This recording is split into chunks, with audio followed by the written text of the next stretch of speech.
बिस्मिल्लाहिर्रहमानिर्रहीम, अस्सलाम वालेकुम। मैं हूं ईसा नकवी। भारत और चीन ने एक मरतबा फिर मशरक़ी लद्दाख में सींग फंसा लिए हैं और बाकायदा मशरक़ी लद्दाख जो है वो अब लग रहा है कि एक खून आशाम इलाका बन गया है। जो इस तरीके से ये मामलात यहाँ पर टलने वाले नहीं। 15 और 16 जून की दरमियानी शब यहाँ पर जो वाक़या पेश आया जिसमें भारत के 20 फ़ौजी जो हैं वो मारे गए और चीन जो है उसके हवाले से क्लेम किया भारत ने और फिर अमेरिका ने भी कि चीन की तरफ भी कैजुअल्टीज़ हुई हैं, लेकिन चीनी साइड ने कोई भी कैजुअल्टी या फिगर जो है उसका जो नंबर है कि कितने लोग उनके मारे गए या ज़ख्मी हुए उसको कंफर्म नहीं किया। अलबत्ता ये सारा इलाका जो है वो एक ज़ाहिर है एक इंतहाई संजीदा किस्म की कॉन्फ्लिक्ट है।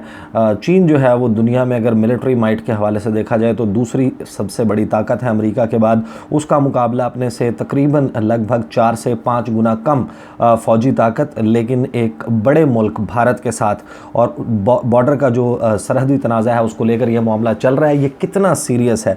नए एलिगेशंस जो आए हैं और सारे मामलात आए हैं उसके हवाले से बात करेंगे कि 29, 30 और 31 इन 3 दिनों में क्या हुआ और जो क्लेम है मुख्तलिफ़ किस्म के किए जा रहे हैं। अगर आप अभी जाएंगे, आप जाके सोशल मीडिया या आप जो मेन स्ट्रीम मीडिया है उसकी मुख्तलिफ़ वेबसाइट्स हैं, आप चाइनीज़ मीडिया को जाकर नोट करें, आप इंडियन मीडिया को जाकर और फिर इंटरनेशनल मीडिया को देखें कि वो किस तरीके से इस मामले को कवर कर रहा है, तो आपको एक डिफरेंट जो है वो सेट ऑफ इंफॉर्मेशन मिलेगा। एक को आप कह सकते हैं कि वो चाइनीज़ वर्जन है कि यहाँ पर क्या हो रहा है, एक जो है वो इंडियन वर्जन है।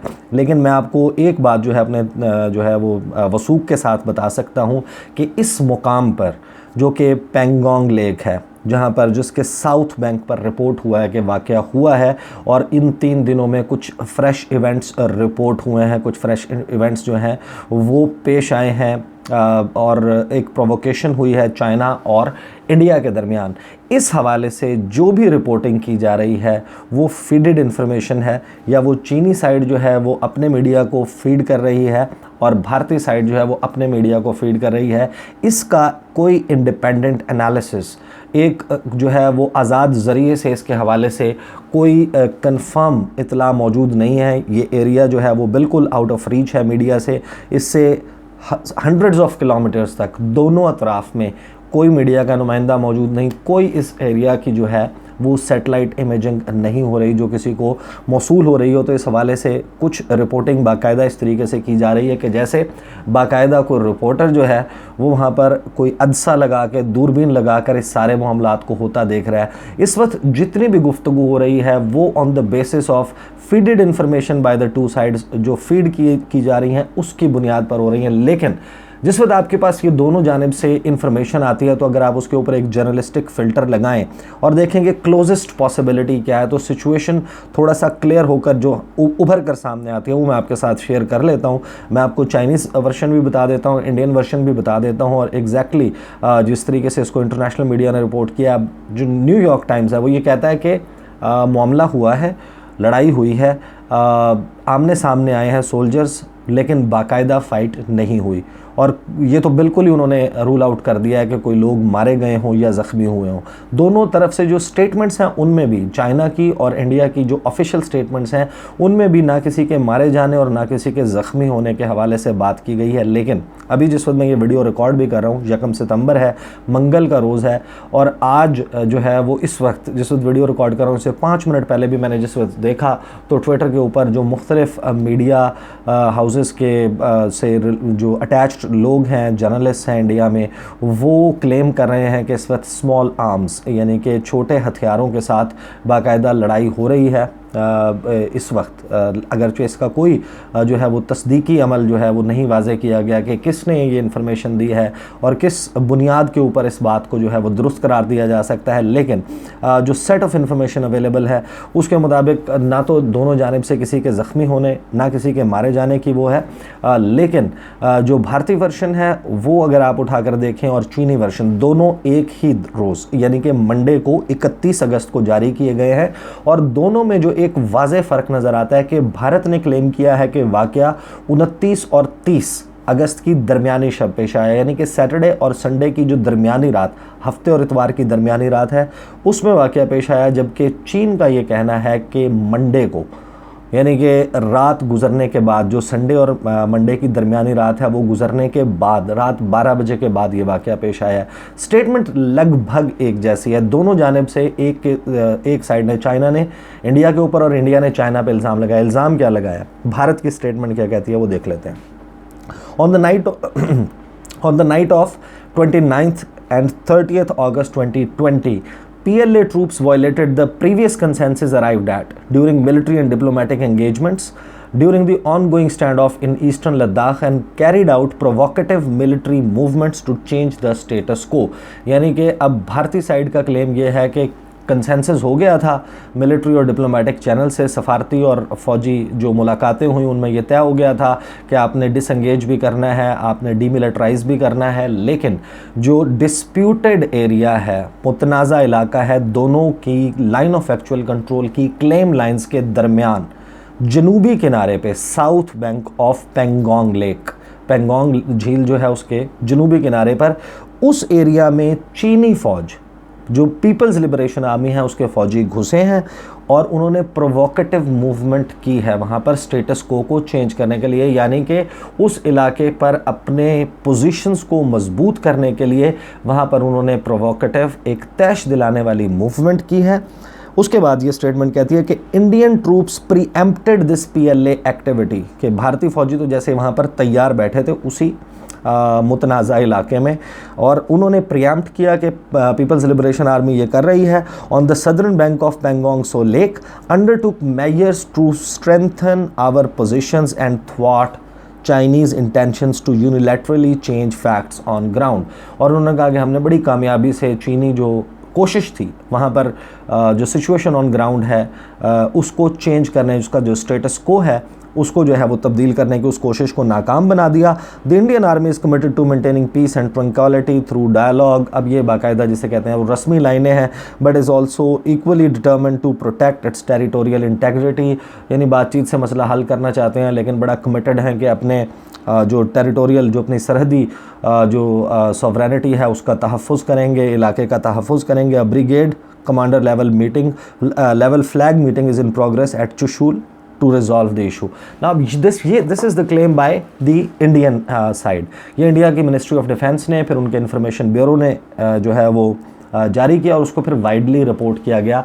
भारतीय मीडिया में भी और इंटरनेशनल मीडिया में भी इसका कोट बाकायदा मौजूद है। उसके बाद हमें जो दूसरी स्टेटमेंट मिलती है और उसी रोज़ 31 अगस्त को, लेकिन ये जो वाक़या है जो कि चीनी साइड क्लेम कर रही है, वो कह रही है कि मंडे को ये वाक़या पेश आया। संडे और मंडे की दरमियानी रात के बाद का वक्त है जिस वक्त ये वाक़या पेश आया, और बिल्कुल सेम पैटर्न में जो है यही इल्ज़ाम जो कि भारत ने चीन पे लगाया है वो चीन ने भारत पे लगाया है कि it was the Indian side that wanted to change the status को।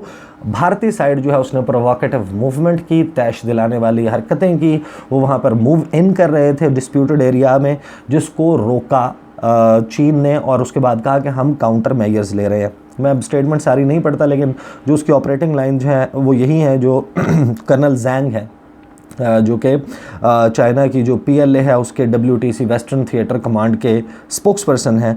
उन्होंने कहा कि on August 31 the Indian army broke the consensus reached at the previous multi level talks between the two sides and illegally cross the line again near the south bank of Pangong lake and the reckon pass, making a blatant provocation and causing tensions at the border. China is strongly opposed। अब उसके बाद फिर वही जो है, जिस तरह मैंने कहा कि जो लाइंस होती हैं रस्मी कार्रवाई के, हम क्या चाहते हैं, हम सेफ गार्ड करेंगे, वो सारा। उसके बाद जो है वो एक स्टेटमेंट जो है वो जो चीन की का दफ्तर खारजा है उसके स्पोक्सपर्सन ली जियानज़ाओ उन्होंने भी दी और उन्होंने भी कंफर्म किया कि इस किस्म का हुआ है, और साथ में उन्होंने ये कहा है कि चीनी सोल्जर्स जो हैं उन्होंने दे नेवर क्रॉस, एग्जैक्टली अगर उनका जो है वो कोड बताऊँ तो PLA troops never cross the line, कि वो बाकायदा जो है ऐसा कुछ नहीं है कि वो लाइन क्रॉस करते हो। लेकिन अभी आपको मैं सिचुएशन बताता हूँ कि चीन और भारत का बिल्डअप मौजूद है, और इसके हवाले से गुज़श्ता कुछ महीनों में कुछ इस किस्म के वाक़यात हुए हैं कि बाकायदा अब ये एक बहुत बड़ी जंग का ख़तरा जो है वो मुमकिना तौर पर बन सकता है। और उसकी वजूहात क्या है? एक तो ये कि अब रिपोर्ट्स जो हैं वो ये सजेस्ट करती हैं कि 5 अगस्त गुज़श्ता बरस जब भारत ने इलीगली एनेक्स किया लद्दाख, कश्मीर और जम्मू के इलाकों को और उनको यूनियन टेरिटरीज़ डिक्लेयर किया, उसके बाद से अब ये भारत का क्लेम है कि चीन उस वक्त से तैयारी कर रहा था। जनवरी में उन्होंने यहाँ पर मूवमेंट स्टार्ट कर दी थी, यहाँ पर अपने ट्रूप्स का बिल्डअप स्टार्ट कर दिया था और यहाँ पर जो है वो अपने लाइट वेट टैंक्स के साथ साथ जो है वो वेपन्स मूव किए गए, हथियार लाए गए। अप्रैल का वक्त है जिस वक्त हमें जो है वो फर्स्ट रिपोर्ट्स आना शुरू होती हैं, जिसमें बाकायदा जो है वो ऐसा लगता है कि वहाँ पर मामलात कुछ दुरुस्त नहीं है। चीन की और भारत की फ़ौज की एक्टिविटी जो है वो थोड़ा सा डिफरेंट और थोड़ी सी एनहेंस्ड किस्म की है। मई की 6 तारीख को, फिर 9 तारीख को, फिर 17 तारीख को कुछ वाक़यात होते हैं, फिस्ट फाइट होती है, एक लड़ाई होती है जिसको फ़िज़िकल फ़ाइट कह सकते हैं। उसके बाद उनके दरमियान बातचीत की कोशिश की जाती है कि मामले को हल कर लिया जाए और फिर 15 और 16 जून की दरमियानी शब एग्जैक्टली वो खूनी वाक़या पेश आता है कि जिसके बाद ऐसा लगता है कि जैसे एक जंग छिड़ने वाली है। उसके बाद दोनों साइड्स कंसेंसस के साथ ये डिसाइड करते हैं कि हमने बातचीत के साथ मामला तय करने हैं। मिलिट्री लेवल के ऊपर बातचीत शुरू हो जाती है, पॉलिटिकल लेवल पे बातचीत होती है, जो भारत के नेशनल सिक्योरिटी एडवाइज़र हैं अजीत दोवल, उनके और चीनी वज़ीर ख़ारजा वांग ज़ी के दरमियान हुई। वो बाकायदा एक टॉप अच्छे बड़े पॉलिटिकल लेवल के ऊपर बातचीत होती है। फिर उसके बाद जो है वो हमने देखा कि मिलिट्री में भी सीनियर लेवल के ऊपर कोर कमांडर लेवल की मीटिंग्स भी हो रही हैं और लो लेवल मीटिंग्स भी हो रही हैं। फिर दोनों जानिब से जो उनकी फॉरेन मिनिस्ट्रीज़ हैं उनके दरमियान भी बात होती है और इस सारे मामले को सुलझाने की कोशिश की जाती है। लेकिन आप साइड बाय साइड एक बिल्डअप देखें कि क्या होता है। भारत की जानिब से बाकायदा एक वॉर मॉन्गरिंग की जाती है। हमने नहीं देखा कि कहीं पर रिपोर्ट हुआ हो कि चीनी सदर शी जिनपिंग जो हैं वो तिब्बत पहुंच गए, सिंकियांग पहुंच गए, लद्दाख पहुंच गए, उन्होंने कोई मोरल बुलंद करने की कोशिश की, पीएलए के ट्रूप्स का हौसला बढ़ाया। लेकिन हमें नज़र आता है कि सारी तनकीद के बाद, सरेंडर मोदी का खिताब पाने के बाद, अपना एरिया जो है वो चाइना को जो है सीड करने के बाद, दे देने के बाद कि ये नरेंद्र मोदी ने माना ही नहीं कि चीन जो है उसने आके कोई हमारा इलाका जो है उसको अपने कब्ज़े में लिया है। नरेंद्र मोदी वहाँ पर अगरचे एग्जैक्टली उस करीब नहीं जाते उस एरिया के, लेकिन उससे 60-70 किलोमीटर या 100-150 किलोमीटर दो इसके जो है वो अकाउंट्स मौजूद हैं। वो बहरहाल एक दूर मुकाम के ऊपर पहुंच के प्रोवोकेट करते हैं, चाइना के हवाले से बयान देते हैं, पाकिस्तान के हवाले से बयान देते हैं। उसके बिल्डअप में जो भारत के वज़ीर दिफ़ा हैं वो इस एरिया का एग्जैक्टली दौरा करते हैं। यहाँ पर असलहे की नुमाइश एक बाकायदा की जाती है। यहाँ पर जो है वो पैराग्लाइडर्स, जो पैरा ट्रूपर्स हैं, वो उनके सामने एक्सरसाइज करते हैं और वो बड़ी प्रोवोकेटिव स्टेटमेंट देते हैं। अपने तौर पर वो गन उठा के, गन तान के चीन की तरफ, चीन के बॉर्डर की तरफ उसके बाद वो स्टेटमेंट्स देते हैं। वो तस्वीरें जारी की जाती हैं। फिर पाकिस्तान के हवाले से बयान दिया जाता है। जो भारतीय वज़ीर आज़म हैं वो अपने 15 अगस्त के यौम आज़ादी के ख़िताब में बाकायदा प्रोवोकेट करते हैं। और फिर एक सीरीज़ ऑफ इवेंट्स हमें नज़र आता है कि जिसमें रशिया के साथ जो डिफेंस परचेजेस हैं उसके मामले पर, जो राफेल तैयारे आए उसके मामले के ऊपर जिस किस्म की स्टेटमेंट्स आई, और फिर इसराइल के साथ डिफेंस प्रोडक्शन बढ़ाने, अमेरिका, ऑस्ट्रेलिया, जापान इनके साथ मिलकर मालाबार ड्रिल्स, नेवल एक्सरसाइजेस करने के हवाले से भारत की एक ट्रैजेक्टरी नज़र आती है कि उसने बाकायदा एक वॉर मॉन्गरिंग की है, उसने बढ़ावा दिया है और ये साबित किया है कि हम कुछ इस किस्म की तैयारियां कर रहे हैं कि हम चीन को अपने तौर पर जवाब दे सकें। तैयारी तो एक अपनी जानिब है, ज़ाहिर है चीन भी तैयारी कर रहा है, चीन भी वहाँ पर अपनी फोर्टिफिकेशंस कर रहा है, लेकिन उसको उस तरीके से अनाउंस नहीं किया जा रहा। लेकिन बाकायदा भारत की तरफ से उसको बढ़ा चढ़ा के मीडिया के ऊपर भी दिया गया है और उसके हवाले से बड़े बड़े बयानात भी दिए गए हैं। अब जो लेटेस्ट स्टेटमेंट है वो आप देखिए कि जो चीफ ऑफ डिफेंस हैं और साबिक आर्मी चीफ हैं भारत के, जनरल बिपिन रावत जो हैं, उन्होंने स्टेटमेंट दी कि हमारे पास मिलिट्री ऑप्शंस हैं, अस्करी ऑप्शंस हैं अगर टॉक्स फेल होती हैं।